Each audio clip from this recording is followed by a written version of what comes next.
Wednesday. Good evening to my sisters and my brothers. I'm Dr. Tait Jr., pastor of the Village Church. Welcome to our Word on Wednesdays here at the Village. And I pray that you've had a good week so far. And I want to remind you that we are really blessed of God as a people. In spite of all of the challenges, we are really, really blessed of God. And I want you to remember also our theme for the year, courageous faith for the journey. Courageous faith for the journey. And we are going to need to have courageous faith. And as they would often say when I was growing up, like never before, we're going to need courageous faith. And of course, I'd like you to like and share our Bible study, particularly if you are on YouTube. You can share it there. It'd be very helpful for you to do that. We would love for you to share it there. And if you're on Facebook, you can do so.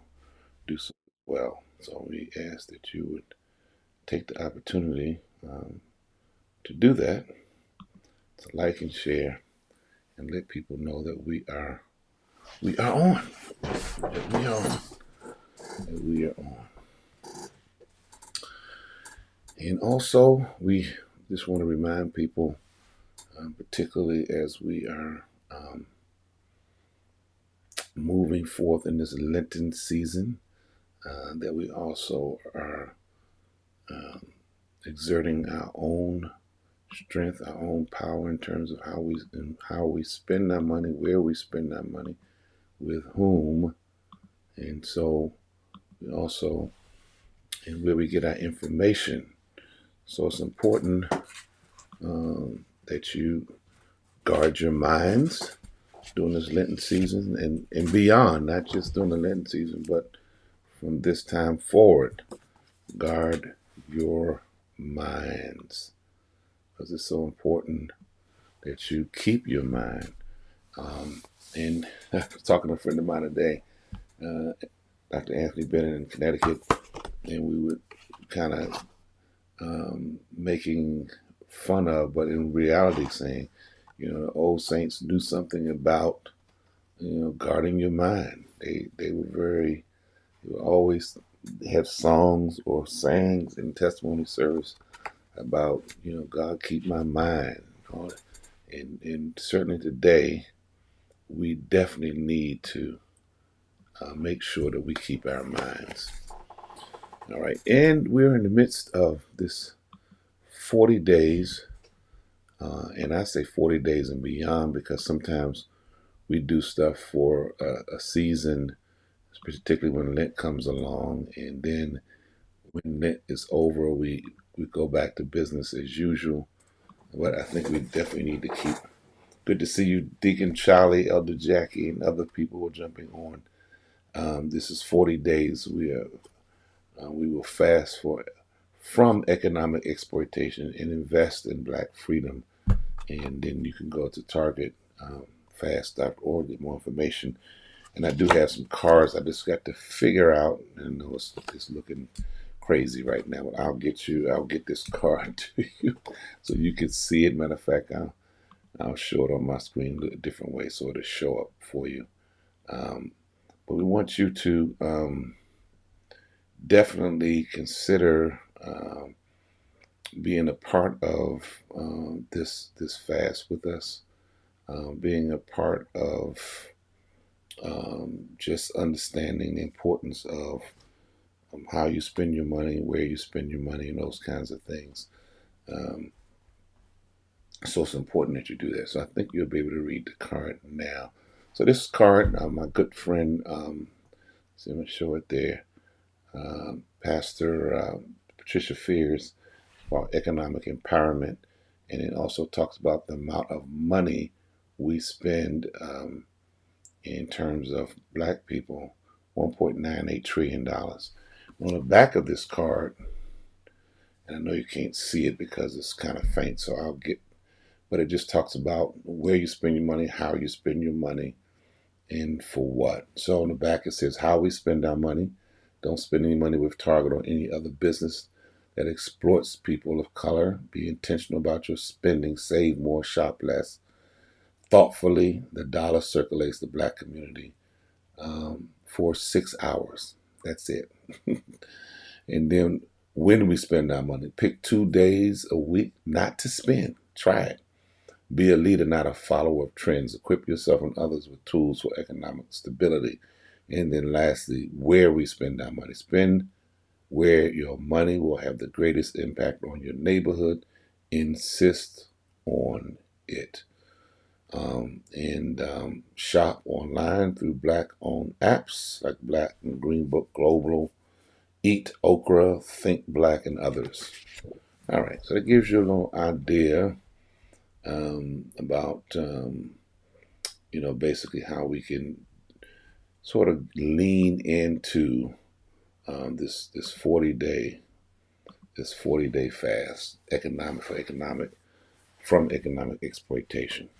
So I pray that you would avail yourselves of that, and that we'll all be on the same page. All right, so let me get into this Bible study tonight, as we are just very happy that you are here with me tonight. And so I want to go back and look at basically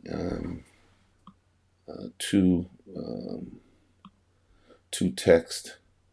I'm going to put them up on the screen here in a moment so that you will have them and you can see them and you can use them.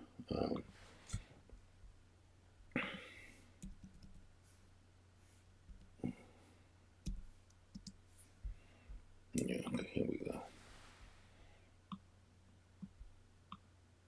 So the biblical text that we're working from tonight is Luke chapter number 4, verses 16 through 21 from the New Revised Standard Version of the Bible, and also Isaiah 58, and we'll be sort of extrapolating out some of the verses in those two pericopes. And one of the key things that I want us to focus in on, particularly in the Luke passage, is Luke chapter 4, verse number 18. And this is the New Revised Standard updated version of the Bible. And it simply reads, "The Spirit of the Lord is upon me, because he has anointed me to bring good news to the poor." This is Jesus talking. He's coming up out of the waters, being baptized, about to start his ministry. He says, "The Spirit of the Lord is upon me because he has anointed me." It means he's set apart for this, to bring good news to the poor. He has sent me to proclaim release to the captives, recovery of sight to the blind, and to let the oppressed go free, to proclaim the year of the Lord's favor. That year of the Lord we talked about last week really represents the Jubilee. So tonight I want to kind of go back to what we were dealing with on last week, is Jesus's economic revolution. Jesus's economic revolution. So pray with me for a moment. God, I pray today for each person who's tuning in to our Bible study, to this study of the Bible and how it's applicable to our lives. I pray, God, now that you allow the genius of the Holy Spirit to use my mind, to speak through my mouth. Open our ears that we can hear distinctly, hear with a critical consciousness, a critical mind, hear with a woke mind, so that we can determine how does this scripture, how do these texts apply to our lives in the 21st century. Now may the words of my mouth and the meditation of all of our hearts be acceptable in your sight. For Lord, you are our strength and our Redeemer. Amen. Jesus' economic revolution. No, Jesus was a fascinating character. Fascinating because we say he's God's son, he's the liberator of the world. In the real sense, he only lived like 33 years, but he has such an impact that we're still talking about him today. This text, though, is this radical call for economic transformation. And some scholars would suggest, they would tell you, particularly those of a Western Eurocentric perspective, that it's not about this radical call for economic transformation. But I suggest, and other scholars who I lean in on would suggest that it is. It's a direct challenge to the structures of oppression that benefited the wealthy elite while marginalizing the poor in Jesus' time. And we can also look at the parallels in our time. So we just, again, tonight, we just want to explore some more of this Jesus's revolutionary economic vision and how we, as Christ followers, can embody these principles, how we can make them a part of our lives, how we can grow into them, how we can, as a collective, and as we look not just individually, it may start there, but how we look at it as a collective, as a country, as a people, and how we can sort of make these transformative differences in our lives and in our country. And we have to be willing to reimagine, if you will, re-envision what can be versus what cannot be. So one of the things is you look at the projected growth of black buying power in the United States, and that projected growth is like right now it is 1.98. So this is not projected. This is what we're going to be doing this year. $1.98 trillion. And that's a reality. So black consumers wield tremendous financial influence, and systemic inequities continue to limit wealth accumulation and ownership and generational prosperity because of the way we allow ourselves to be manipulated in this system and how we spend our money. Some of the things that are happening to us, we can certainly have more control over. No one can necessarily tell you where to spend your money. And so we have to be more intentional about how we do that. So this economic liberation, and when you look at Luke's passage in chapter 4, and you look verses 16 to 21 in Isaiah 58, it really is about black empowerment and black economic empowerment. And it's not to slight any other group, but when you've been pushed down to the bottom for so long, when there have been racist systemic laws and policies that are being reenacted as we speak, and this haven't really stopped to limit our full potential as a group and as a people, then you have to begin to think like Jesus. You come out with this radical plan to eliminate sort of the way the system looks at you and the way you even look at yourself. So the economic strategies in terms of redirecting our dollars and invested in black-owned institutions, community-based wealth creation, financial literacy. There's so many in our community just don't have the basics in terms of, financial literacy. Just even if you're not investing in the stock market, what does it mean? What does it mean when you get a simple interest-bearing account? What does it mean when your interest is compounded? Why would you sign up for a credit card and load it up when it's going to cost you 24 or 25% interest, and some of them 30. Now you may need that credit card, but you have to learn how to use it so you're not really getting disadvantaged by the interest rates that are on it. Learning what it means to have income to debt ratio, and what does that mean even in the system, and in how the credit is reported, which we also know in a lot of ways, and this has been proven, and at times it has also been discriminatory in how it's actually done. But be that as it may, we're in this system, and so we have to function in such a way that we're not necessarily dependent on the system, but we understand the system and we work it to our advantage the best that we can. So when you think about this, Jesus' mission, in this prophetic call of justice in Isaiah 58, is very powerful. These biblical passages are just, they're just not spiritual declarations, but economic mandates. Let me say that again. They're not just spiritual declarations, as many of our teachings, and particularly Western and Eurocentric teachings over the years, tried to over spiritualize these texts, but they're economic mandates that challenge systemic oppression and call for economic redistribution and financial liberation and community empowerment. Let me say that again.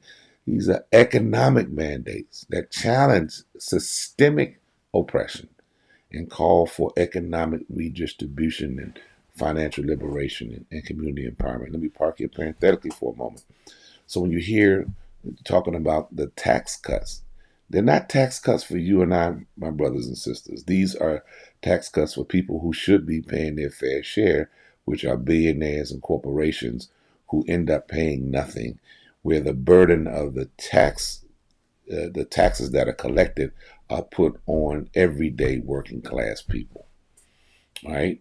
And some in the taxation system, it's not necessarily bad in of itself, because there's certain things we have to do as a collective. Like, for instance, when you're driving across a bridge, you want to know that the bridge has been built properly and that it's checked on a regular basis for any flaws. Now, you can't just do that if you don't have a system of financing those kind of infrastructure things that need to happen, like highways, like electrical systems, even the internet. In how do we respond when there is a weather crisis? So organizations like FEMA, it's not a luxury. It's something that we need. And states by themselves, they cannot handle if there's a catastrophe, something by themselves. So that's why some things are needed. Yeah, we can always talk about how things can be improved, but to actually throw things out as if they are nothing, because you as a billionaire or people in certain categories think that you can make it without this. Or it maybe in their minds is like, people will be collateral damage and we need less people in the U.S. Whatever their thinking is. We know that it is not about the health and welfare and the well-being of the masses. And so we have to think about how we look at these scriptures. Now, when we look at Jesus' revolutionary mandate, he's talking about bringing good news to the poor. It's no deserving or deserving poor and undeserving. It's the poor, period. So his mission is not neutral. It prioritizes economic justice and directly speaks to the dispossessed, those who are without land and economically oppressed. So how can a Christian faith, you say you're a Christian and you support policies and laws that demonize the poor, blame the poor for being poor, and not look at the systems that help to cause poverty? It's like going to the doctor or the dentist or and having your health checked, and if they're a good doctor or good dentist, they're going to try to get to the root cause of what's causing the problem. If your tooth is aching, when you go to the dentist, I did go over. The first thing they do when they go in your mouth is look to see if you have any cavities. And if you have cavities, they look to see if they can fill them. right? Because they're looking at the root causes of the pain and of the problem. And then sometimes they can't fill the cavity because it is so far gone. But then they'll see, can we save the tooth? So then they will do a root canal. Um, and they'll do a root canal. And so that means they'll try to save the tooth by getting all the tooth that's been decayed, getting that out, and also sometimes neutralizing the nerve in that tooth, and then they fill it and then they cap it, right? And if you go to the doctor, they'll ask you, if something's wrong with you, you're not feeling well, they'll ask you a lot of questions. They have theories because they've been practicing medicine for probably for a while. Even if they're a new doctor, they've gone through a lot of training. And then, certain kinds of things that you say that you're feeling or sensing, or they test your blood. Sometimes they'll test your urine. They do all kinds of stuff to find out, okay, what's going on inside your body that we cannot see. And then they'll go a step further. Sometimes they order MRI. Sometimes they'll order X-rays, different kinds of things to find out what's going on with you, right? And then they can make a proper diagnosis. Now, if doctors and dentists would do all of that, then what do we think we need to do with the systems that we're working in? That's why what's happening now with this so-called Doge that's run by Elon Musk and the Trump, his direct orders, they don't make a lot of sense, because it makes sense to them because they know exactly what they're doing. But if you are looking at it from another perspective, you'll say, what evidence do they have that there's waste? Where is the study? Where are they letting go the right people? You look at all of that. You wouldn't just go in and just indiscriminately fire people unless you want something to fail. And that's a conversation for another day. So Jesus is good news to the poor. This is his mission. It's not neutral. Jesus is not, I'm sorry, he's not American wrapped in an American flag. He's not Republican or Democratic. He was a Jew. He was a prophet, son of God. And he says he's bringing good news. This is my mission. It prioritizes economic justice, directly speaks to the dispossessed and landless and the economically oppressed. And then he says release to the captives.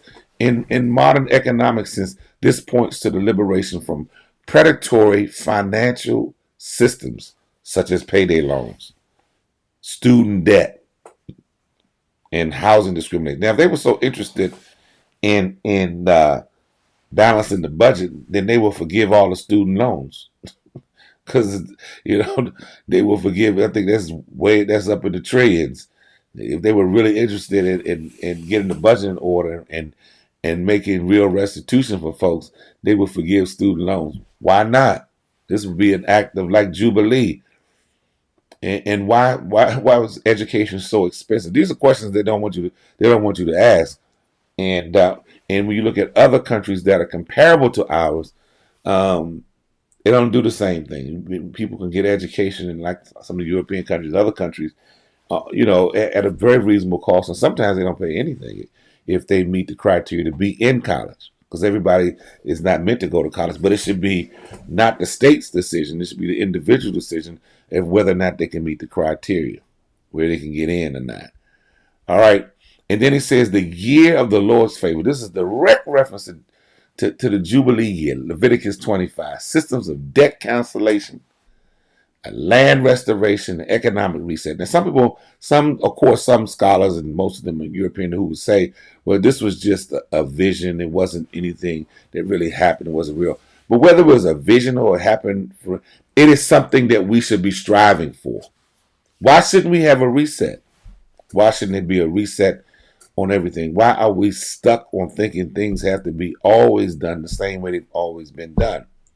So this passage really affirms that economic justice is a divine imperative. It's from God. It's like living in the imago Dei, the very image and likeness of God. Because God didn't, in God's sovereignty, doesn't hold stuff against God's creation. Because if God did, boy, we'd be in worse shape than we're in now.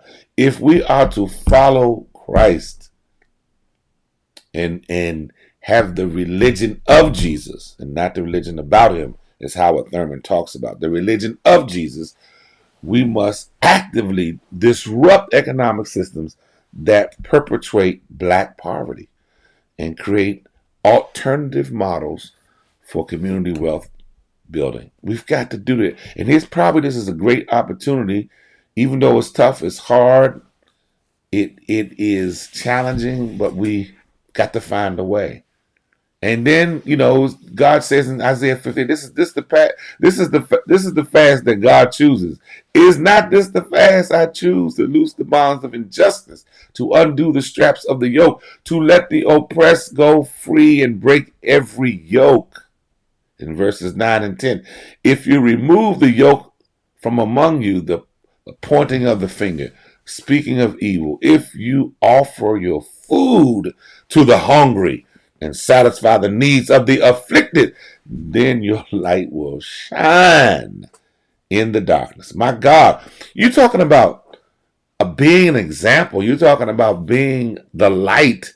It's not about talking about how saved you are and you've been born again, fire baptized, and all of that, or wearing what we call your Sunday best. No, it's about doing the work. It's about being about the business of liberating people. It's about taking the yoke off people's necks. Loose the bonds of injustice this means dismantling economic structures that oppress black communities, from discriminatory banking to low wages. It's no mistake that when you go into predominantly black neighborhoods, you don't see a bank, but you see a check cashing place that's owned by the bank, but not a bank where you can get a loan, get a business loan, get a loan for your house, or get better rates, but a check cashing place. You never see that. You never see hardly ever you see check cashing places in white communities, but you see them in black communities, right? That's not by happen chance. That's on purpose. And then undo the straps of the yoke.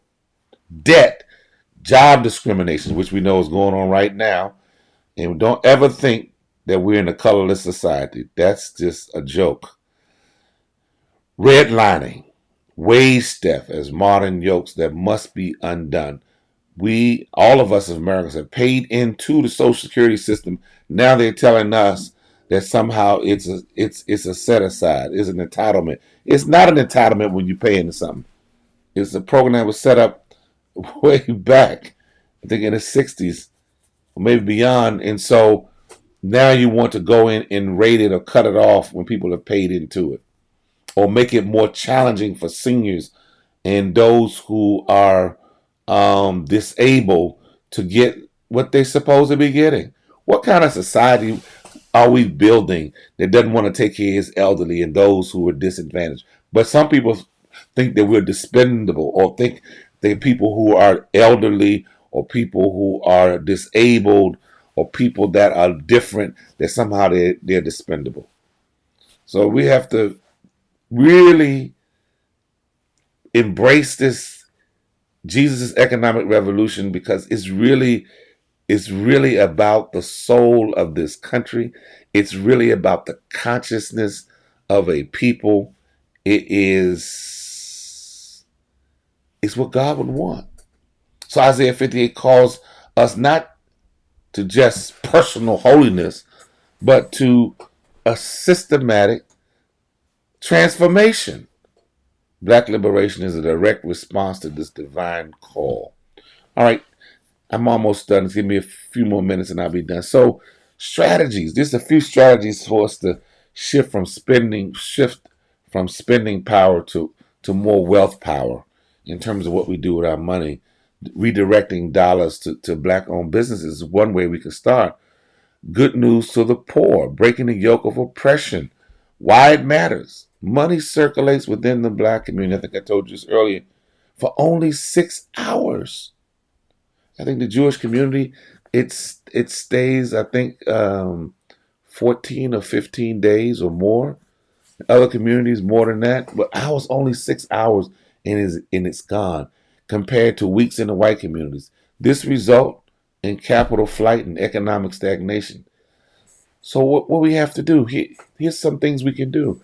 Prioritize black-owned brands and banks and services. Banking with One United.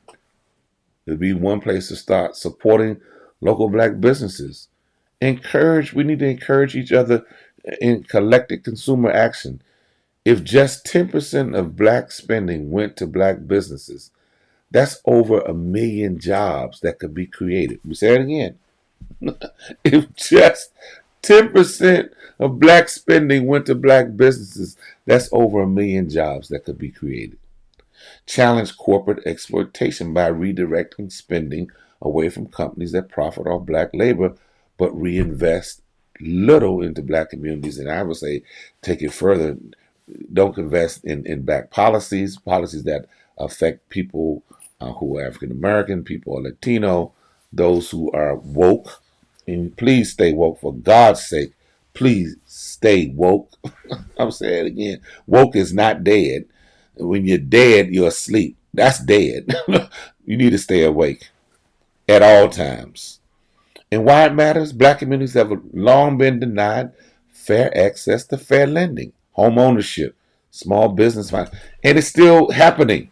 And now they want to double down and say that it's fair. How is it fair when you've been getting 90% of all the loans, 90% of all the mortgages, redlining, and you can burn books and try to revision history, but slavery was real. It lasted for 250 years, and this country benefited greatly off our labor, our genius, and things that we were able to do in terms of crop growing and farming, the way we were able to build things, whether it was blacksmiths and even patents, that things that we actually invented, we couldn't get credit for them because we were a slave.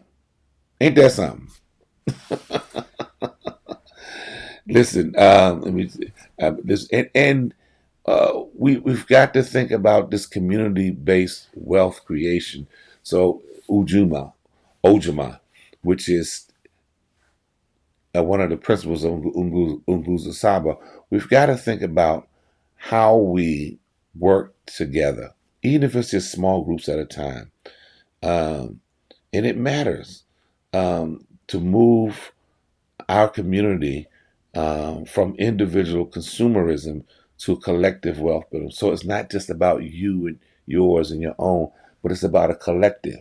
And we got to develop cooperative economics, Ujama, and that's that term, Ujama, Ujama, Ujama, community land trust, worker-owned businesses, investment in collectors, and also be weary when something says it's black-owned. Like for instance, you may be buying online, and if you're buying from a black-owned business and they're using Amazon, then you may want to give them a note because you really want to order directly. If you don't want to go through Amazon, because that's also your money is going through Jeff Bezos' own business, and you know where they stand when it comes to black concerns and black issues.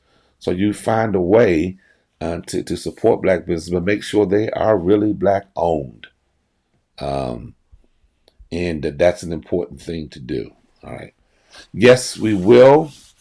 No problem, Tyrese. We will pray for your grandson, Bryce, and we will add him to our prayer list. We prayed this morning, and we will keep that up. And Andrew's very good. All right, so let me see when I get to a close. I always have more on here than I can give you all. But financial literacy and generational, and this is all biblical. A lot of times we're not even taught this. We're not even. And it says freedom from economic oppression, loosing the bonds of injustice, Isaiah 58, freedom from economic oppression, Luke 4:18. Why does it matter? The racial wealth gap means that black families have about 10% of the wealth of white families. 10%. It matters. And this is not dumb because we're lazy, we're dumb, we're ignorant. No, we've been disadvantaged in a lot of different ways. And we got to take more control of our own situations. We've got to teach financial literacy from a young age, budgeting, investing, home ownership, estate planning. These are the things we're going to talk about. Not saying everybody's going to own a home, but at least you should understand what it means to budget your money. You should understand something about even simple investing. And yes, sometimes you own something to rent it out. It may be a little apartment building.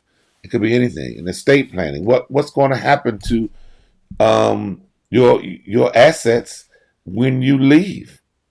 You know, are you just leaving it in shambles? We promote life insurance and wealth transfer strategies to prevent wealth from being lost between generations. I mean, what it looks like if Junior Bridgman, I'm gonna say this and I'm closing it down here. Junior Bridgman was an NBA basketball player. I think he played for either about 10 years, but he didn't really make his money in the NBA. He made some money, but he made his money outside of the NBA, and he amassed quite a bit of wealth. And I want to get it straight because he and people like Shaq and Magic Johnson, they really learned from him. So Junior Bridgman just was an extraordinarily gifted man. And when he died, his net worth was about $1.4 billion. $1.4 billion. You heard me right. $1.4 billion. All right. And that's because he learned how to do business, learned what to do with his money. He, I think he bought up a bunch of uh, restaurants. I don't know if they, but anyway, and my prayer the other day is that he left his stuff in order because that's a lot of wealth if he didn't do any estate planning and leave his business affairs in order. All right, so it matters, this matters, um, and so I want us to think about this in terms of how we can really be more engaged with our economics, not to the point of where the prosperity gospel people went off the cliff, but to the point where we really understand how do we collectively work together? How do we spend our money with people who value us and value the things that we value? And it pains me when you have people sometimes who come into great money, and when they start to do things, whether they can hire people or whether they are building something, they don't think about their own folks who have skills to do things, and they'll go and start telling you all the stories, the horror stories they've had with dealing with their own folks. And I'm like, well, you don't stop dealing with other people because you had a bad experience. So why would you stop dealing with your own people? Because there are good people who do good business in various areas. And when you say or make statements like that, you're really just pointing the finger back at yourself, and that's a sad thing. So tonight, just think about some of the things that we shared in terms of Jesus' mandate, what he came to do, the revolutionary nature of what he was about, and how we can embrace, particularly during this season, how we can embrace sort of this economic empowerment. And the power is ours. God has blessed us with it, but then we have to walk in it. We have to embrace it. We have to learn how we can move, particularly during this period, during this time. All right. If you want to share something with our church, and I thank all of you who support us and just are so kind, and I just want to publicly thank Andrew, who just this week he said, he said, Pastor, I just want to bless you now, and I was just grateful for that. But all of the members of the village do so well, but this was just something he wanted to do personally for me, and I thought that was I appreciate it. And it wasn't asked, I wasn't expected. But listen, most of you all who tithe, you know who you are, and you are a blessing to our church, and we really appreciate it. And I appreciate it because I know we would not be able to carry on the ministry that we do. We teach the 10-10-80 principle, the tithing principle. And even if you don't tithe, you can give something And whatever that is, um, it could be $10, it could be 20, but something to support the church. And really, we ask that you try to be consistent with it, and that you understand that all that we're doing, even though we're virtual, it's not done um, without resources. It does cost us to produce and do these types of things, and also to stay involved in the community. And so I want to thank you for all that you do, and thank you for just being supportive. We have members who tithe regularly every month, some twice a month, some every week. And I am so grateful because you didn't have to. So thank you. We appreciate it. It is God is amazing, and God is it's almost unexplainable in terms of the blessings and the ways in which God has blessed this ministry, blessed many of you, and I really believe it's a direct result of your faithfulness and willingness, not because you're doing it because somebody is making you to do it or you feel guilty, but because you're doing it out of your heart. And remember, all of your gifts are tax deductible. If you do taxes every year, if you give over a certain amount, your charitable contributions help you with your tax bill. All right. So thank you again. Don't forget to join us on Sunday at 9 a.m. and also again at 11:30, and we continue on this economic empowerment, fasting from Target and other places that don't support us, particularly diversity, equity, and inclusion, and Black folks. All right. Yes, Tyrese, be a cheerful giver. Listen now unto him who is able to keep us from falling and present us faultless before the very presence of God's throne, be power henceforth, now, and forevermore. Amen. Until next Wednesday or until Sunday, God bless.